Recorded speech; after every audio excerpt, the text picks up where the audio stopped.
Ça marche. Est-ce que le micro marche? Oui, merci beaucoup.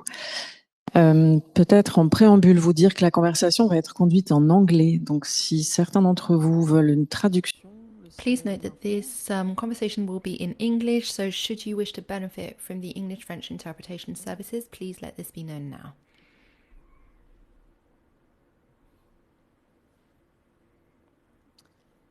So, hello everyone. I'm delighted to be here today to talk to these three artists gathered here, Aglaia Konrad, Andrea Grützner, and Marleen Sleeuwits.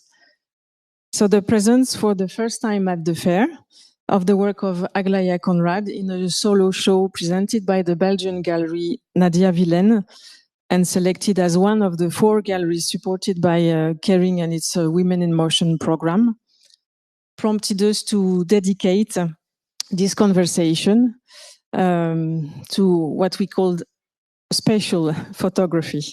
So we thought it would be interesting to approach these spatial and sculptural practices in photography by bringing together also 2 generations, and thus to place this history in a form of a continuum. So to say that experimental practices in photography are not a fact of the 21st century, but have also a longer history. And so this will brings me to what we'll be talking about in this conversation with our 3 artists. We will discuss with them whose practices put photography to the test of space, their relationship to the built bodies of our urban environments. And we will discuss the role that each of them confers to photography in the construction of their work. So we will be interested in the question of how can photography, medium of flatness, let's say, become the tool for a spatial exploration of our environment. What kind of plasticity can it develop within the frame of the image and within the exhibition space? So also I have to say, if some of you have already been touring around the fair, that Aglaia has this solo show at Nadia Vilaine, and not so far are the pictures, photographs of Andrea Grützner. And Marleen is not showing at the fair, but will be opening also a very big exhibition, solo show in Den Haag Museum in January, right? So first of all, Aglaia, to better also situate your respective works, can you please introduce, Aglaia, your work? So you're a German artist born in 1960, and you had studied, and you had your studio in Brussels. So we'll see a few pictures. Hello, everybody. Welcome, and thank you for coming. Actually, I'm Austrian. But yes. It doesn't matter. Oh, Austrian, yes, sorry. I say German. Speak also German. And I never studied. I'm self-taught. And in the early 80s, I had different, quite interesting money jobs in Vienna. And I had an interest in cinema and architecture. But both were a bit too far in reach. But one day I got a photo camera from my mother and started taking pictures. But as my job was full-time, everything went really slowly. So that's why I'm a late bloomer.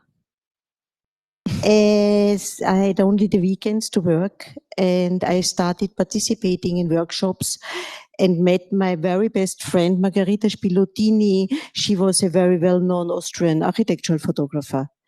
And we both kept on going. For example, some of you might know Camera Austria. They did fabulous symposia on photography, and they had already a quite conceptual approach of photography. and a large frame, and it was fabulous. I met people like Louis Boltz there, but I also met Kippenberger, and I met Giri and Robert Frank and Nan Golding, and just name it. So in fact, my jobs, my friend, Camera Austria, was a kind of school for me. I learned a lot. And at the time, anyhow, in the 80s, in Austria, you couldn't study photography. You just could go to a technical school, a professional education, which I was not really interested in. So I kept on doing my weekend photography. Surrounded by friends. And in the late 80s, I got really hooked with photography and took it much more serious. And that made me apply to a place in Maastricht, the Jan van Eyck Academy. And the Jan van Eyck Academy at the time was a very different place than today, as many things in the 90s. So I was accepted without diploma, without anything. You were selected upon your portfolio. And so I got this chance, and I could stay in Maastricht at the Jan van Eyck Academy for 2 years. And then since I left there in 92, and since then I'm working as autonomous artist. I'm teaching. I developed a strong interest in the urban. And that's a bit how all came together. And I got many chances.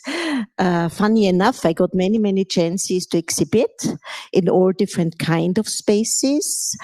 And but basically what was really curious, because we are now here at the photographic fair, but my first years, that was all in art spaces.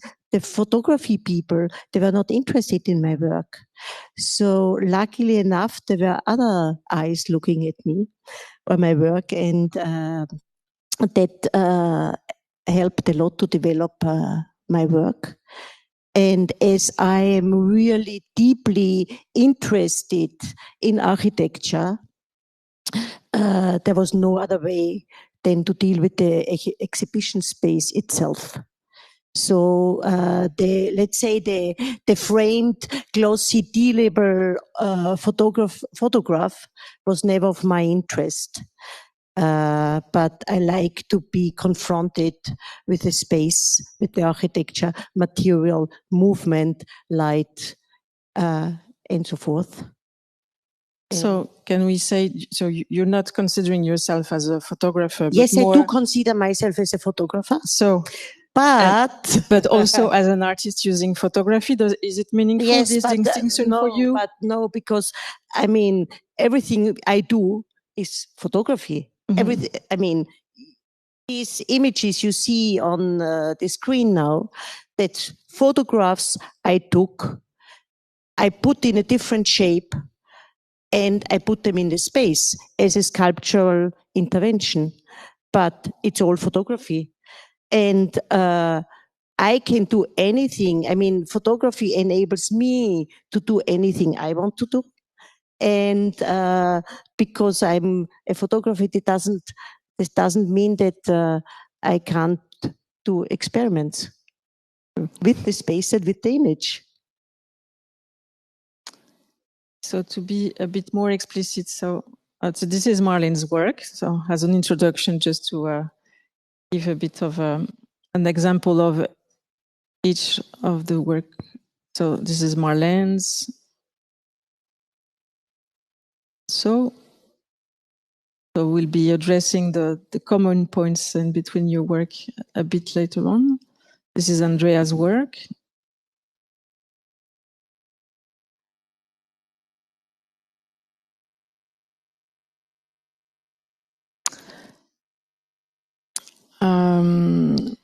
So Aglaia, to be a bit more explicit about the different use you make of photography, could you talk about the pieces that you're showing at Paris Photo that everyone can see? Let's say how I started.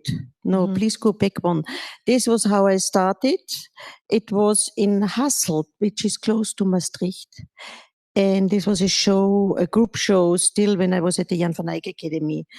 And I was interested in this architectural detail, the window.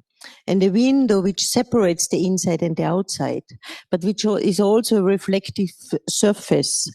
And I developed these works, which I did for quite a while, that I was working on windows, and you could see the work from the inside and the outside. But I never wanted to replace the view you have through a window through my photographs. So I always left parts open that you have a kind of filmic situation. And the photographs were in black and white on the translucent film, which I pasted onto on the glass. Mm-hmm. And the open space, the open moments were in color, of course. And all the photographs you see here are aerial shots. I did in the 90s, in the early 90s, I did lots of, whenever I visited the city, I rented a Cessna. And I flew above the city in order to get different perspective of the structures of the cities. And I mean, it became quite difficult today to rent a Cessna. I mean, to rent a Cessna is not so difficult, but to fly above a city became very difficult because, of course, as you know, 9/11 and so forth. But in the 90s, it was just easy. You could go to a airport, amateur airport in Sao Paulo, and say, well, I want to fly. I say, yes, welcome, madam. On y va. Voila. But this in between, this interior and exterior, I was interested in because it is inseparably tied through the work. And I always ask the institutions that they would leave the light at night on, because then you could see the work from the outside as passerby, as a projection, as a cinematic projection on the glass. From there, we jump to today. Here we see an exhibition which is still on in Prague, which I let's say that's the two poles, or the two outers hustled with the photographs and my interest in the urban, and then today still interest in the urban, but moving more to the build, the demolition and the rebuild. So and that's what you can see, and I don't have a photograph yet because I have one image at the booth, which is so new that I didn't even manage to photograph before I came. So you can see it in real, was anyhow better. To see a work in real is always better. And it's a color photograph, very colorful photograph of a caterpillar, a caterpillar street roller.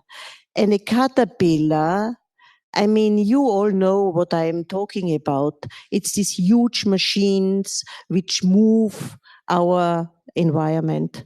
And it's moving our environment when it's destroyed, and it's moving our environment when it's built.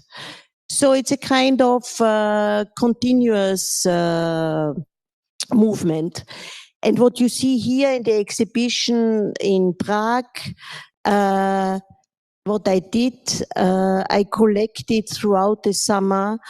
I'm living in Brussels, and in our neighborhood, there is a gigantic change. They're pulling down lots of buildings, and I got interested in all the material which is discarded, all the debris. So I made a work out of it, and I collected throughout the summer just metal, architectural metal pieces, which you might not even see. You might here you can see through the structure of the ceiling, but there is pipes and there is all kind of things in the walls, infrastructure. And this infrastructure is, of course, when a building is destroyed, this infrastructure is thrown away. I collected this debris and I made an installation in the space. So it's a very sculptural installation. And in the second space, you have a work with black and white photographs, which I call shaping stones. And shaping stones is what it's called, what the name says already, it's shaped stones. We go fast with the images, but you get a little bit an overview and we can come back. And that's, for example, now a piece which you can see in the gallery, and it's again sculptures. I mentioned already that I'm very much interested in sculptures.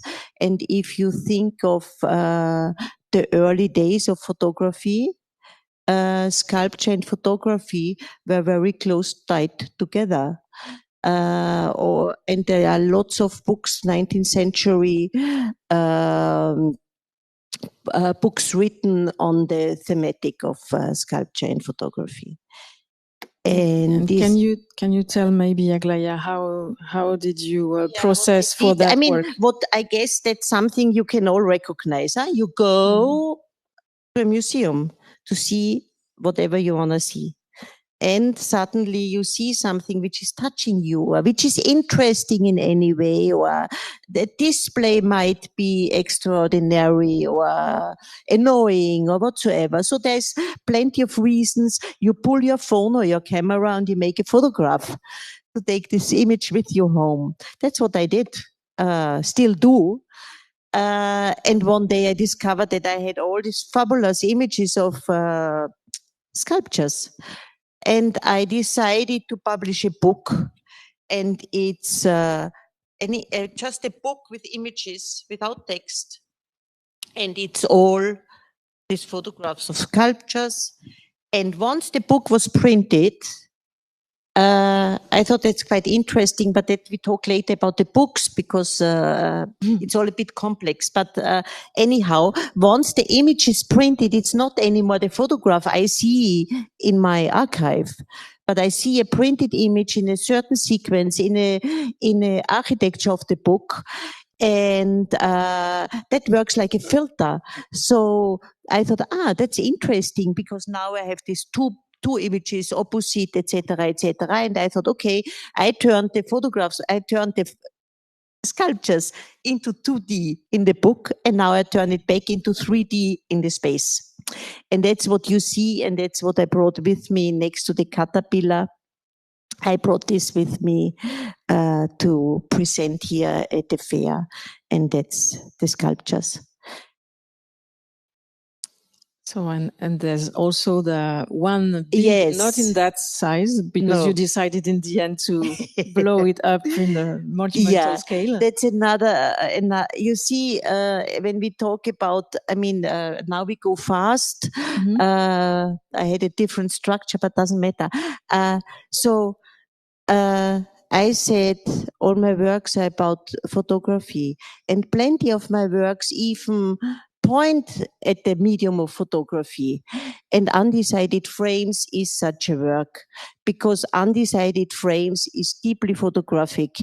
If you work analog, there's an economy going with it.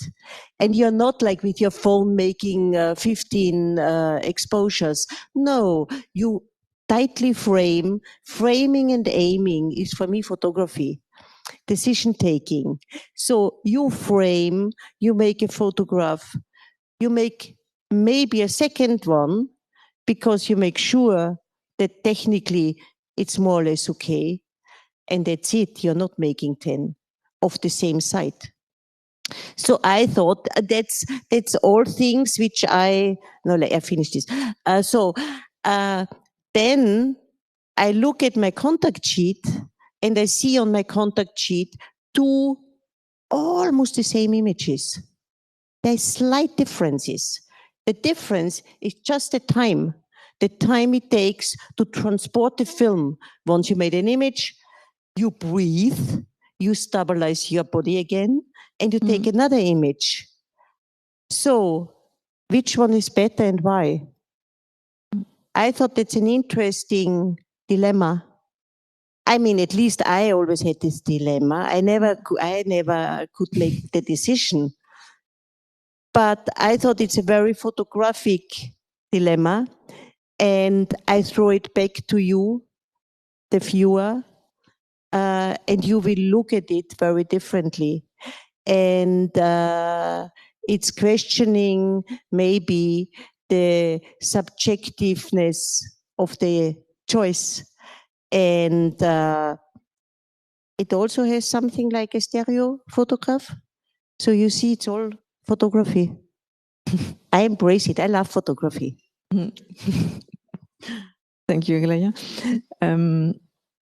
So I'd like to ask now, Andrea, your relation to space, and you have your work shown at Robert Morat, so next to Aglaia's. What role plays photography in your creative process, and at what point did it become also part of your of the way you wanted to represent the world? So can you tell us about your background and the way you came to?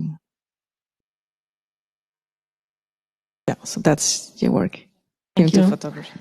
So thank you very much, Aglaia, for giving a brief introduction into your complex body of work. Yes. Probably. Yes, maybe to your first question, I give a very short answer. So I was trained as a graphic designer and communication designer, and we were in the same department, like architecture. So I was confronted at the very beginning of my studies, in my early 20s, with architecture, and then I studied close to the Swiss border. And we had a professor, and he was very much into all the Swiss art and constructivism and avant-garde. And so he trained us a lot in this. So I have the feeling that these were like my very first impressions on me back then. And during this study program, I came across a lot of architecture practices more in like in the public area, and how we are using the space, and how we can actually transform it and design it on our own. So these were definitely influences. But probably I begin with the work you are seeing here. So what one might not expect at the first glance is that all the very color saturated and almost abstract looking like images you're seeing, that they are all depict the interior of one traditional country inn called Erbgericht. And I like to give you, maybe I can I sure. put, oh, sorry. Maybe that's easier for me. I like to take you a bit on a bit to show you how the work came to be actually. So the term Erbgericht, it refers to institution of Eastern Germany, harks actually back to the Middle Ages. So it's very old, the term itself. And back then, the places they were the places. I'm so nervous. I might read it back. Back then, it was a place of jurisdiction, and they served as patrimonial courts for those villages.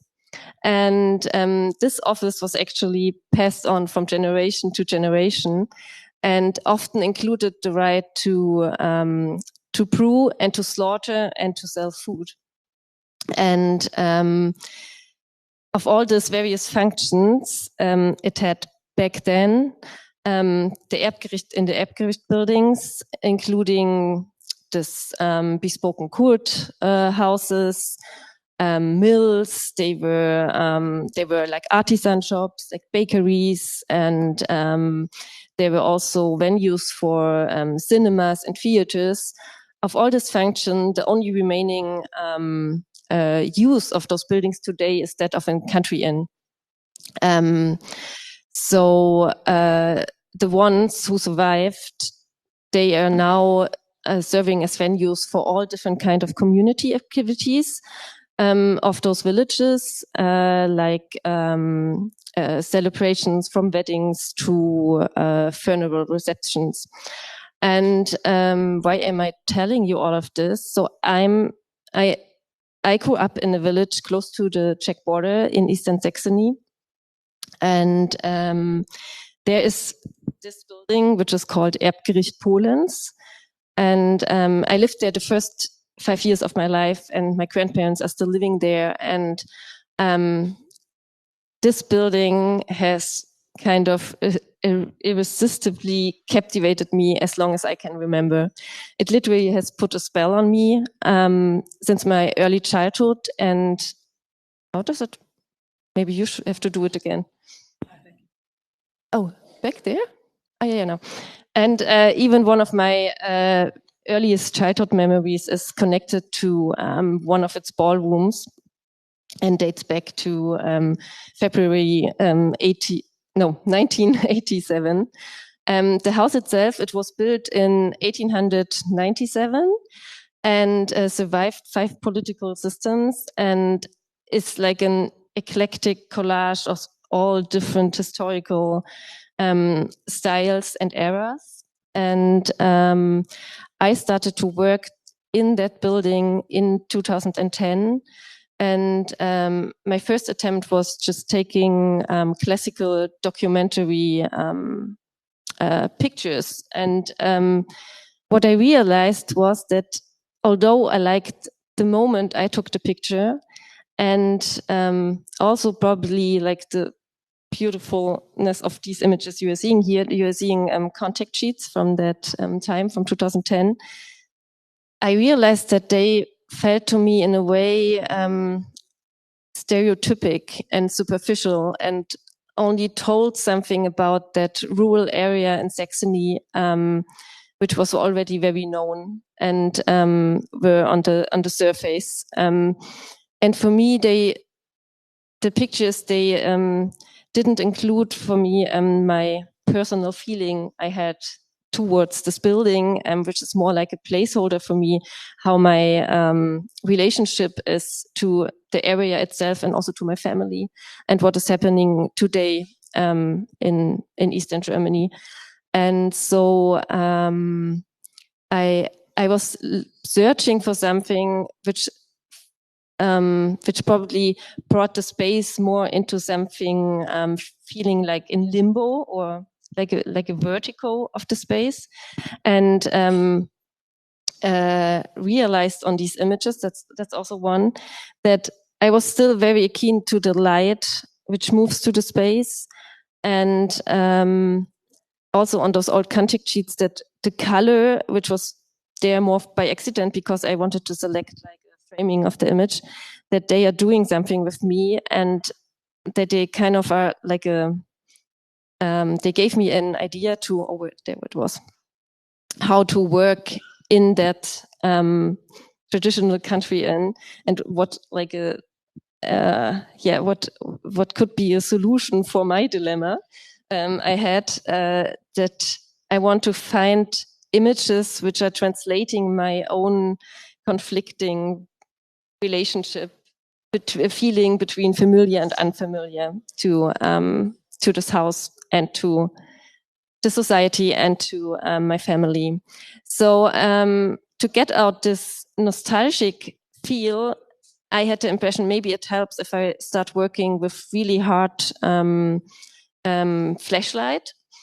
And while I did the first images with that flashlight, I realized that the shadow makes something really interesting with the image itself, and that it kind of dissects the depicted space and is deconstructing it and almost gets like an life. They start to get a life on their own.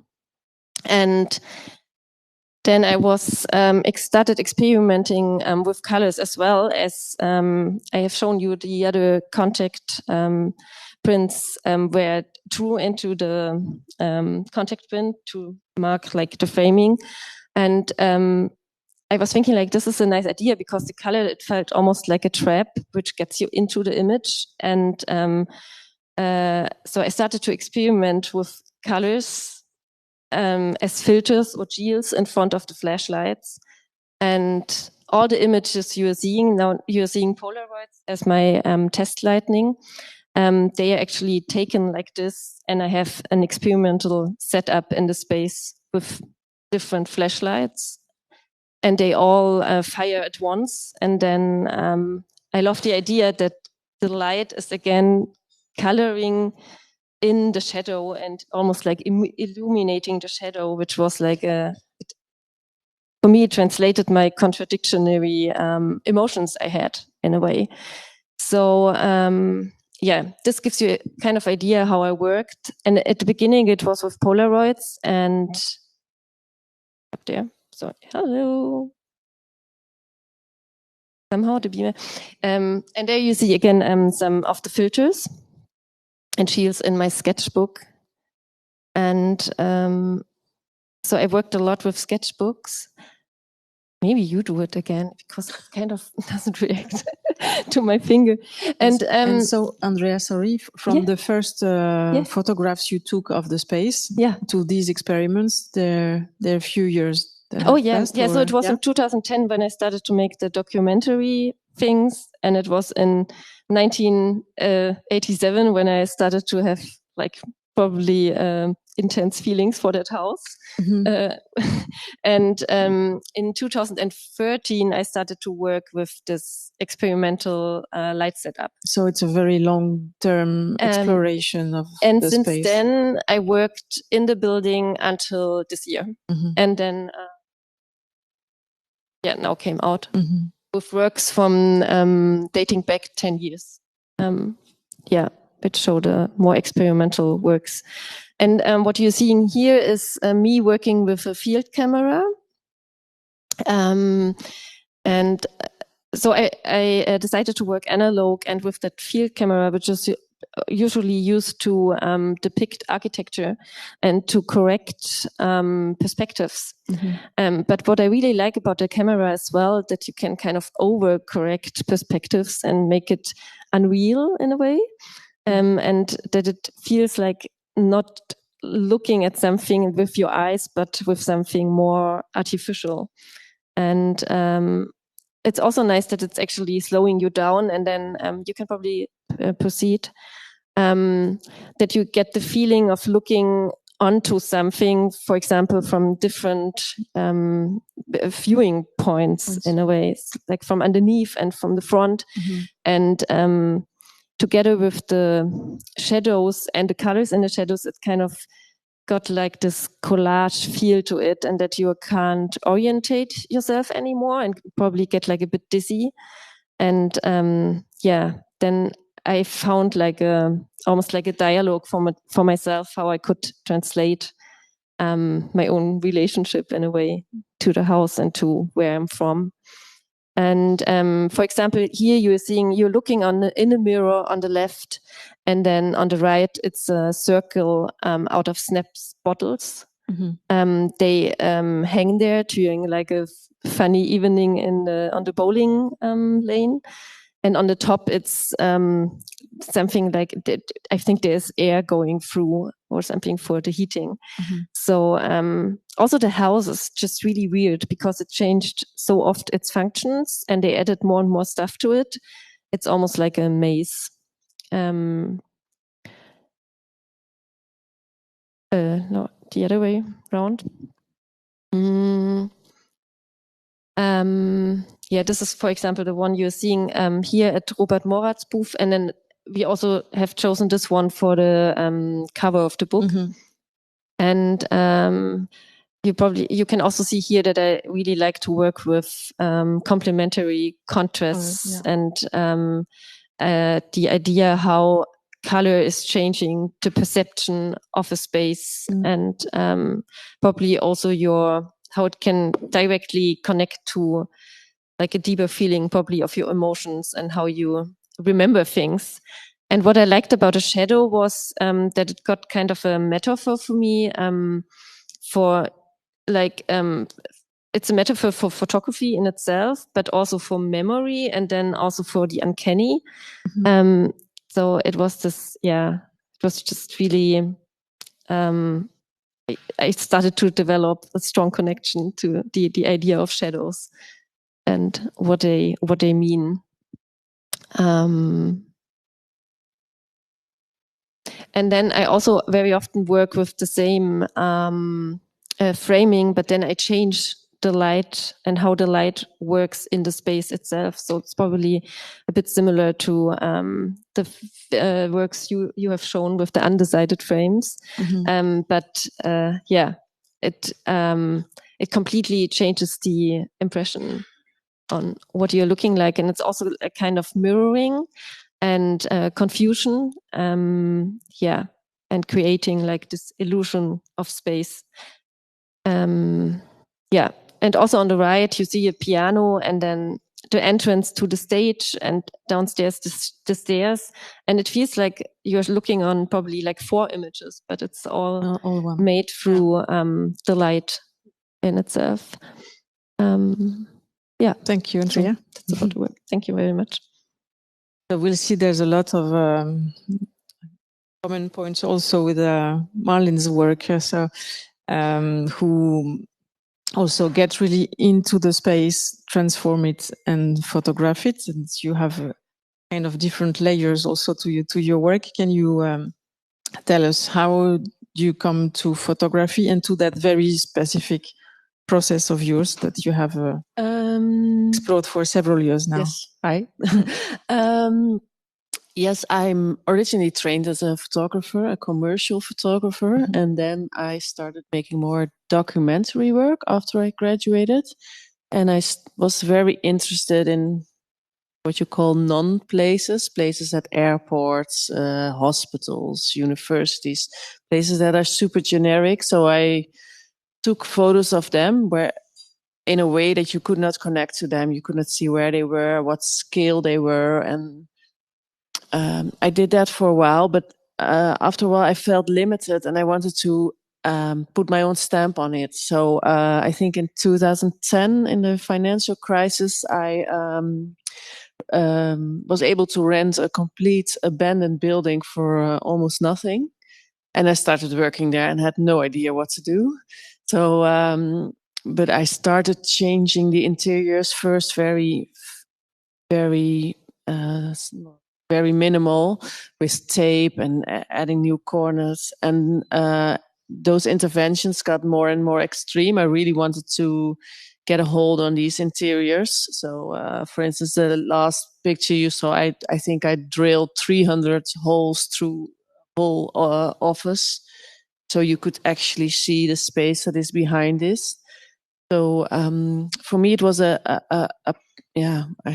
playful search for what are these kind of places? How can we get a grip on them? But after doing that for a while, I also found that some of these spaces work better as spaces, and some of the things that I make work better as object than as photograph. So I started adding sculptures to my exhibitions. For instance, this is one of the first one. I took out all of the tube lights from one complete floor of an office building and bundled them together, and started experimenting with the materials we surround ourselves with. And from there,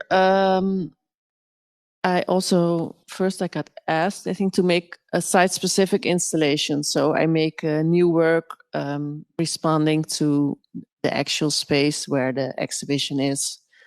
So this is one of the first. This is in a prison in the Netherlands, one of the oldest prisons in the Netherlands.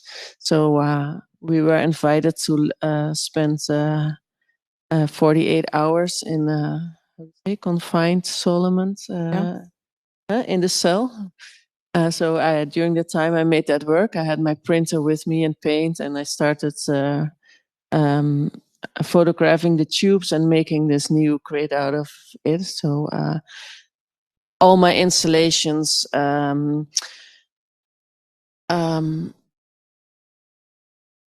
the existing architecture always blends in with the installation. So you actually don't really know where one starts and one begins. So that is very interesting for me. And I have a few examples of these site-specific projects. This is a few years ago in the Kunsthal in Rotterdam, where they asked me to make an installation in one of their big halls. And I always try to start these projects really with an open mind and not an idea before. So I just wander to the building or even the city around it, and then I think, okay, what is most striking to me, and then I make a work about that. And for the Kunsthal, there was the building is made by Rem Koolhaas, famous Dutch architect, and it's kind of a maze. If you walk through that building, you have at a certain point no idea where you are, and there are all kind of windows and reflections, and it's not like a building that makes sense. You go back and forth, and then you enter another exhibition, and you completely lose track of where you are. And some people thought that was something negative, but I thought that is really beautiful about a museum, that you just go in there and you're totally in this own new world, and you wander around and you experience all these works.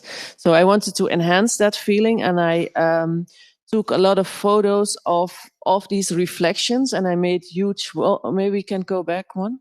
Yeah, I made huge wallpapers of that, and I made actually a space inside the space where you had to walk through.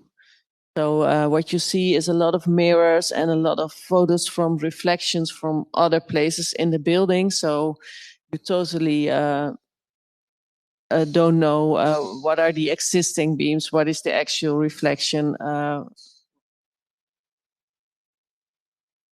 That is one. And there's an ending image in the way. Yes, yeah. What I mostly do is, because these installations are temporary, I take photos of the installations. They're not documentary pictures, but I try to put the feeling and the three-dimensional aspect of that installation into the photo work. So I don't call them photos, I call them photo works. So in this case, it's very subtle. I used the tape that was used in the installation, and I also glued it on the prints. So the work becomes something between a photograph, a collage. This is another example of an exhibition installation I did in the south of Germany. And here the idea was very simple. I really liked the grid on the ceiling with all the tube lights, and I have this fascination for everyday materials. So I continued this grid into the built space, and it makes like this new space formed from starting from the actual ceiling, going into this crazy, colorful world where you can actually walk in. So for me, it's like a little bit you walk into a photograph. And this is a documentation, or not documentation, I should say that, a photo I made of the installation. And what I did here with the photo, it's glued on a light box, and I cut out the pieces that were actual tube lights. Mm-hmm. So you also get a three-dimensional aspect in the photograph. So it's not just a photo, but it has these, literally more layers. So here you can see it a bit better. Yeah. So where the actual tube lights were, the paper is cut out, so there's more light coming through. And this is something new. I always make models before I not always, but most of the time I make models of the exhibition that I'm working on, because otherwise I have no clue. And This is for a new exhibition that opens in January in The Hague, the Photo Museum. And the Photo Museum in The Hague is part of the bigger Kunstmuseum there, which have a huge collection of, all these modernist giants. So I got the commission to make an installation based on work from their collection, which was quite overwhelming because it's enormous. But I just spent days there in the archive, and then I just found something that is hanging on my studio wall already for years. And it's a photo of one of the cubicles of Sleeuwits, who has this series of what's he called 122 variations of open cubicles, where he experiments with the cubicle and when is it still a cubicle if you take out one of the beams. So he has 122 variations of that. And what I did is I used the existing interior of the museum, which has a lot of beams and pillars, and made them into one of the 122 variations. And I also photographed these beams that were in the exhibition, and altered the prints with color and cutouts and paint. And so it's really hard to see, but they're really detailed and they have a lot of structure. And so they're going to be the actual cubicles. They're going to be the wallpapers. They're going to be floor prints, mirrors. So you kind of get lost in this, I hope, labyrinth of works.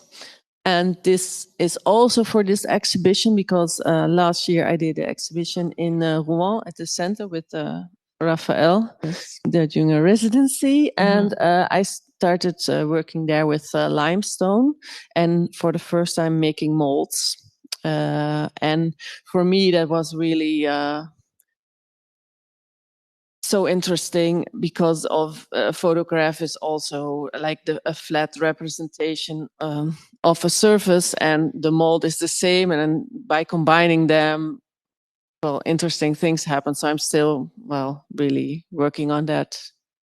Maybe I'll talk about this series later. Yeah. We wanted to address all kinds of topics and speaking about Michel Foucault and heterotopia, but I'm thinking we're running a bit out of time. So maybe to jump on a subject that gathers all your practices, we should, I think, address your relationship to the exhibition space and how also it impacts the way you think the work, your artwork beforehand. So I think Aglaia, not sure the way. I never think the exhibition space before I visited it. And I never think the work before I visited the exhibition space. You tell me for the images if you want to go because, to some. Because it's all the works are coming from and within the architecture. That I call it site responsive, but it's not necessarily. You see, the work comes to existence in one very specific architecture, but that doesn't mean that the work can't exist later on in another space. So I start with a very, very simple thing. I go to walk through the space. What does it mean to enter a space? What do you smell? What is the floor made out of? How do the walls feel? Is it concrete? Is it brick? How long does it take to walk from one edge to another? That's all things you cannot read on a plan. I mean, I can read on the plan, it's 15 meters long, but what does it mean to walk this 15 minutes? What does it do to my body? So after visiting the exhibition space or parallel, there's already somehow images jumping to my mind. which I then, so for me, that's the two most important things, is the architecture of the exhibition space itself, and then my ever-growing extensive archive. I never go out there and photograph specifically for an exhibition. I revisit and conceptualize my archive. And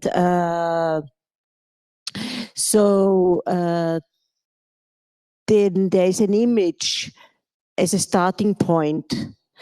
And the image, let's call it my darling, might not anymore be in at the end, because you have to kill your darling. So I am doing like Marleen. I go home, I build the maquette, and I project my ideas and thoughts into this maquette. And that's how I develop a concept for an exhibition. But of course, let's say that's the most important components. But then it's, of course, the circumstances, the context, as we have seen, for example, the big round-shaped images I made for an exhibition in close to Athens in Elefsina. And as you say, we don't have time, but I think now I'm just talking about the exhibition and what you see here, but there is so much more to talk about, because there's a content of the images, and the content of the images is very specific and important. And if I work about architecture has all to do with politics, and it's all decision-taking, power, and so forth, the destruction as well as the construction. So there's plenty of reasons why certain images are in a work or not. And these images might have to do with the place where the exhibition space is. But here, for example, you see a work which is called Iconocopicity.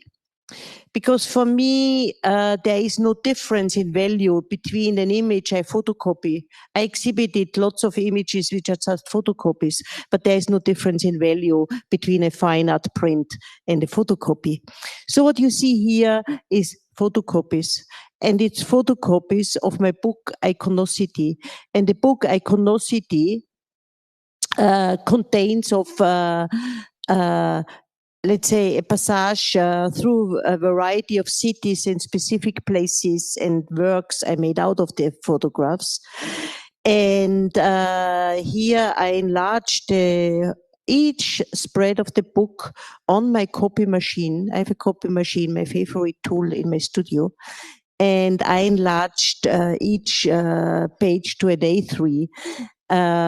And as the page in width is not filling the A3 format, you get a black stripe if you leave the cover open. So I thought it's a very interesting graphical device.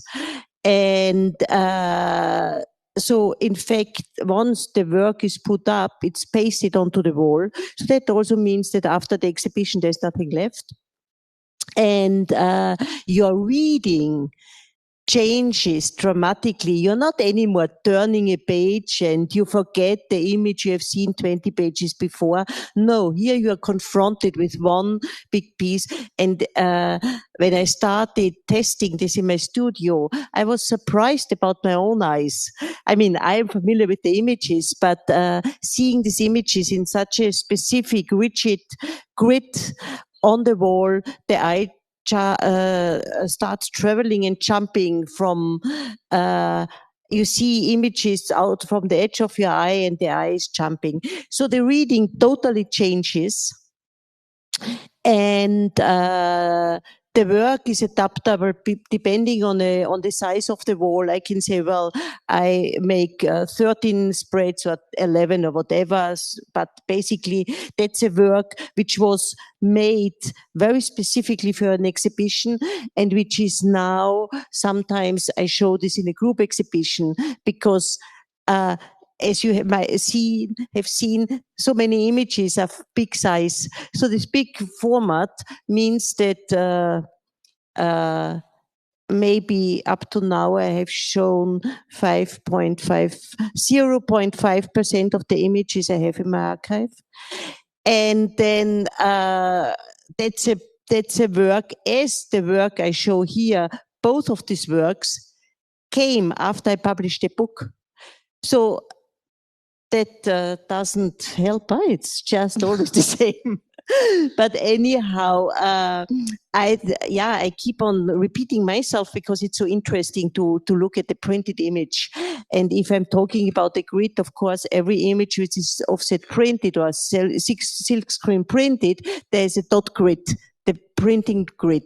Then you have the grid of the cities, and then you have the grid of the pages and how it's put on the wall. And so then this became the work which is downstairs, and then I have another two pieces which I developed again out of a book I have published. Mm-hmm. So I'm a big, you're very welcome later on to go down to the booth. I brought all my books I made with me. And because it's a huge part of my practice, and I think a book is the perfect destiny for photography. Playing around and changing game. And anyhow, I thought this was something which definitely combines us.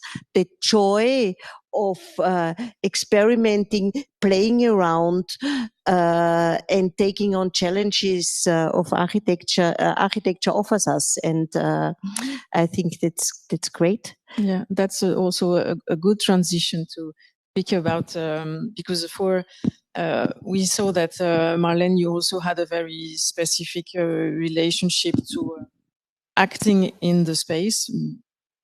Photographing, but also you had a very approach when coming to do a book. So can you tell us how you translated your work? Yeah, in the book. I have a bit of a problematic relationship with my work and books. But that's a real question, no? How to translate such a work I see my photos as objects. How big are they? How the details of the print? Even before I made, I cut them up or they became 3-dimensional. I always saw them as objects, and if I place them small in a book, they become like sizeless photographs, and that was something I really didn't want, because I would lose so much. But I wanted to make a book one day. So what I did is I built this huge maquette, this huge model of size 1x10, and I built this fantasy museum. I have to go home. Yeah, there it is. Here it is. And I built this huge fake museum, and I printed all my works in scale. And the whole book, when leaving through the book, it's like you walk through an exhibition. At least that's the feeling. And the only thing that really didn't work is I was pretty sure it was super clear to everybody that it was a model, but nobody sees it. Too neat. Yeah.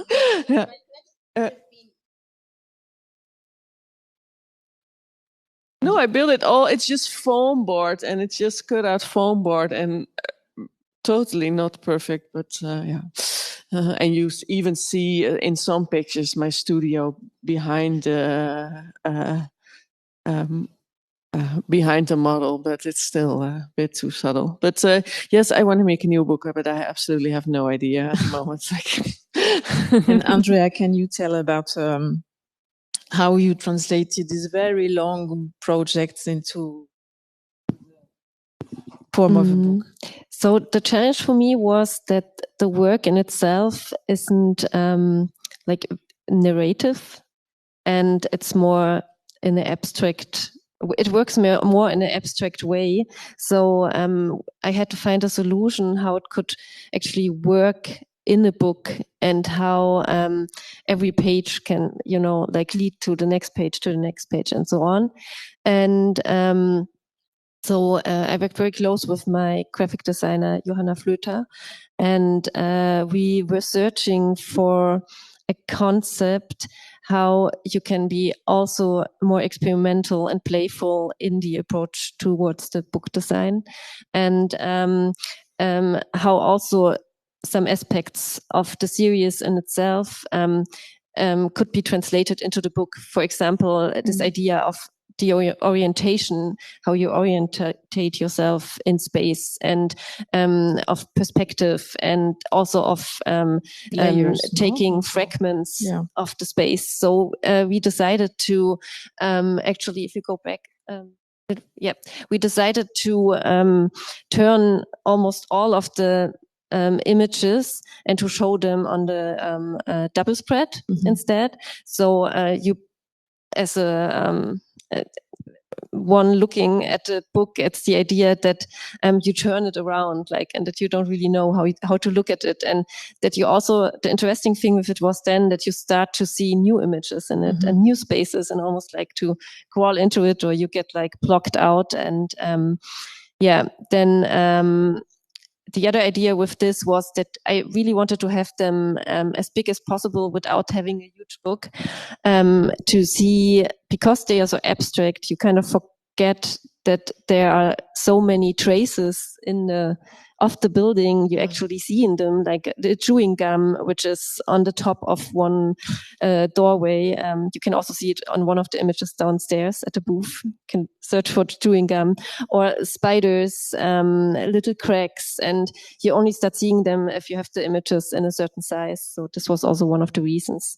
And what we also used was extended printing process with not CMYK, but then additional 3 colors to get like these glowing shadows I have from my pigment prints and from working on positive film slides. So yeah, we decided to use like an extended color profile to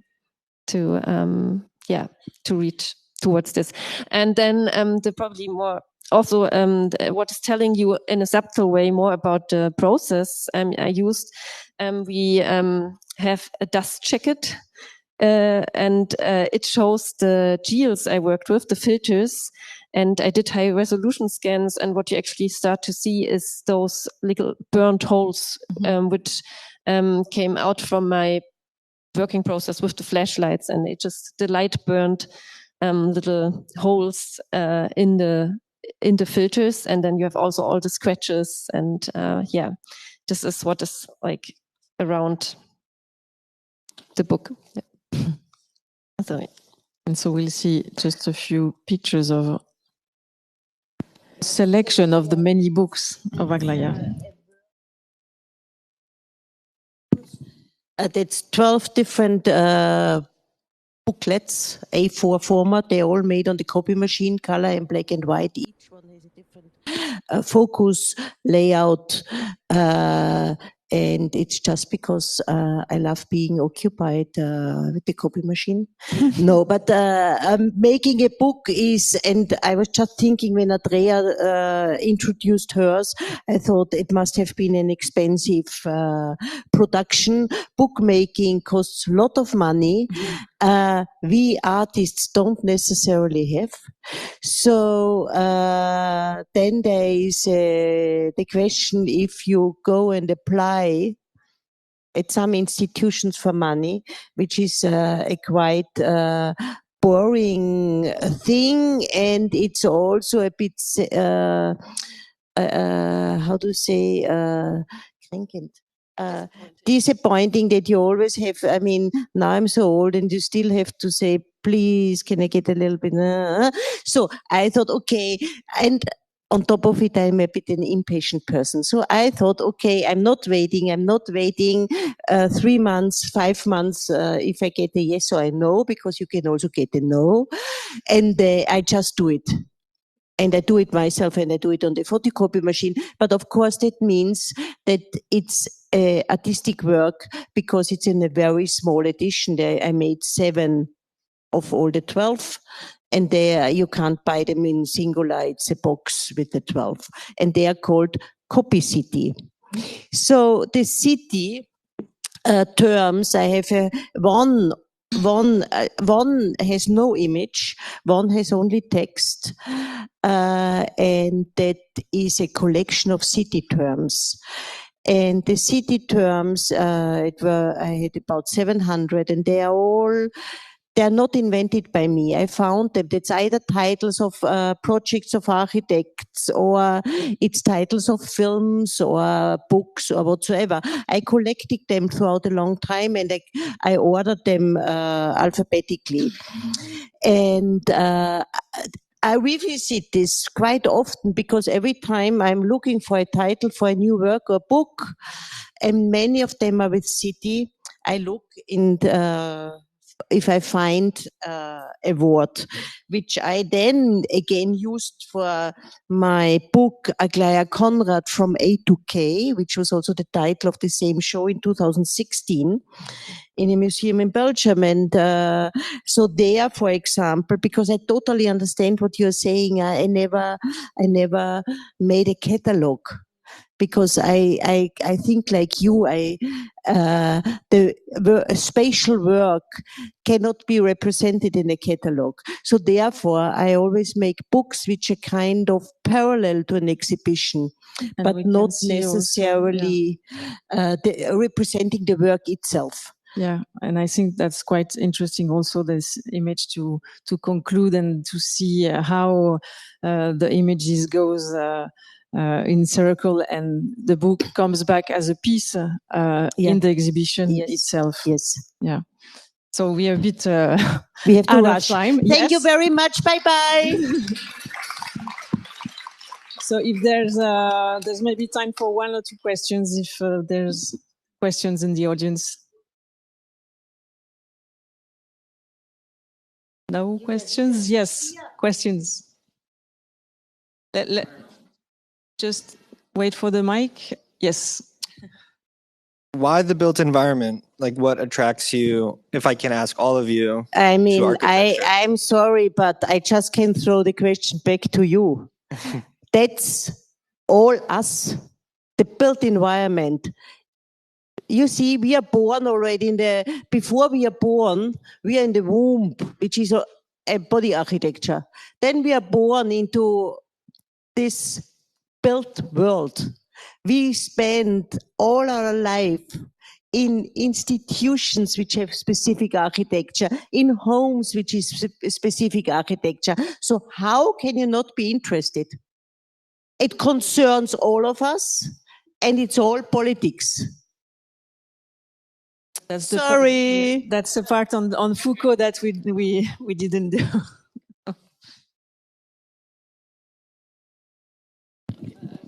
For me, the built environment is actually, I'm not really interested in the built environment. For me, it's something that, that's not what I mean. But for me, it's how I feel in the built environment and how I can connect or not connect to places that I am. And that feeling that we live in a decor, and how can I get a hold on where I am? That's always behind every project that I do. So I use the built environments to translate that feeling, I would say. I also answer. Maybe I like to quote Georges Perec, and he wrote this really beautiful book called Species of Spaces, and in German it's actually called Räume von Räumen, which is weird, but which means like dreams of spaces. And it very much relates to the idea how you, as you say, how you move in space, and what your connection is to it, and how it is, for example, very much linked to your memory. So if you think about, for example, the beds of your childhood, you immediately there's immediately like coming to be like a whole universe, and you remember certain things you didn't think about before. And he says, I think more like in the back of the book, space is a doubt I have constantly to mark it, to designate it. It's never mine, never given to me. I have to conquer it. And I like the idea that you are not that there's always like a transformation, or as we all work, it's construction and deconstruction, and then construction again, and that through transforming space, you start to think about the environment in a new way, and which is also probably leading to the concept you actually wanted to talk about, to heterotopia, which speaks about the other space, which is within like all spaces we have, but it's showing it from a different perspective, and that's probably why I like to look at the built environment. That space and built environment exists through experience. And actually, Georges Perec, we also borrowed the title of the conference, quelque chose de spatial, c'est from Georges Perec. Espèce d'espace, which is a great introduction to a modern idea of space. Okay, so I think we have now really to finish. Thank you very much to the three of you. Thank you.